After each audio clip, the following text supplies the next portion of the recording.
ہمارے پیارے نبی صلی اللہ علیہ وسلم جب چلتے تو نگاہ زمین کی طرف رکھتے اور دائیں یا بائیں ہرگز نہ دیکھتے۔ ہمارے پیارے نبی صلی اللہ علیہ وسلم جب کسی چیز کے ٹوٹ جانے پر غصہ نہ فرماتے۔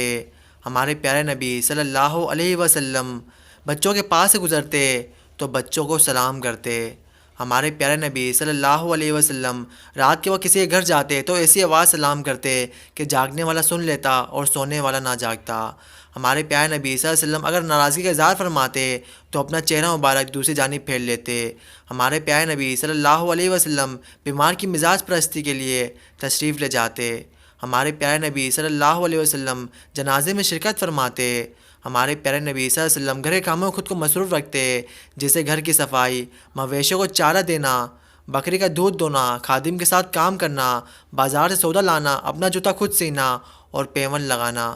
ہمارے پیارے نبی صلی اللہ علیہ وسلم جب ازواج مطہرات کے پاس ہوتے تو بہت نرمی اور خاطرداری فرماتے اور ہنستے بولتے۔ ہمارے پیارے نبی صلی اللہ علیہ وسلم اپنے وقت کو 3 حصوں میں تقسیم فرماتے، اللہ کے لیے، گھر والوں کے لیے اور نفس کی راحت کے لیے۔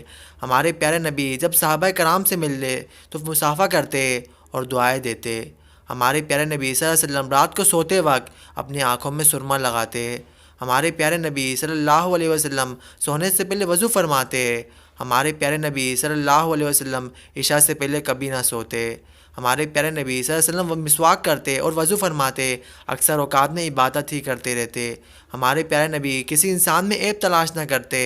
ہمارے پیارے نبی صلی اللہ علیہ وسلم خوشی کے وقت اپنی آنکھیں مبارک نیچے کر لیتے۔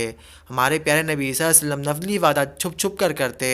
ہمارے پیارے نبی صلی اللہ علیہ وسلم شروع شب میں سوتے اور نصف شب میں جاگ جاتے۔ اور ہمارے پیارے نبی صلی اللہ علیہ وسلم سوتے وقت کوئی نہ کوئی صورت ضرور پڑھ لیتے۔ ہمارے پیارے نبی صلی اللہ علیہ وسلم سونے سے پہلے کوئی نہ کوئی سورہ ضرور پڑھ لیتے۔ دوستو اگر ہم آپ صلی اللہ علیہ وسلم کی ان آیات طیبہ پر عمل کریں گے تو دوستو ہم ضرور انشاءاللہ کامیاب ہو جائیں گے۔